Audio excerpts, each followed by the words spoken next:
bizim sonuncu Peyğəmbərimizin ümməti, bizlər əqəllü a'maren beynəl üməm. Ümmətlər içərisində ömrü ən az olan ümmətik. Yəni, öncəkilər daha çox yaşayıblar, amma bizim orta hesabla ümmətin ömrü 60-70'dir.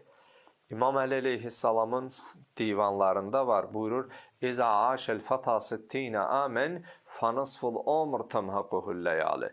Əgər bir insan, bir kişi 60 il ömr edirsə, ömrün tən yarısı gecəyə düşür.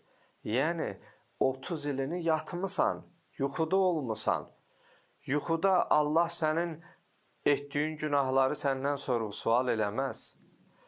Yuxuda nələr baş verir, onlardan sən hesab kitab olunmayacaqsan. Yəni, o Allah ki, ömrün tən yarısını sənə bağışlayıb keçibsə, bəs sən tən yarıda Allah üçün neyindən keçmirsən? Ona görə, ən qısa ömürlü bizim ümmət olduğumuza görə və bu səhabə məyus olur ki, ey Allahın Rəsulu, kaş uca Rəbbimiz bizi də uzun ömürlü insanlardan, o ümmətlər təki uzun ömürlü edərdi, biz də o savabları, o fəzilətləri əldə edirik.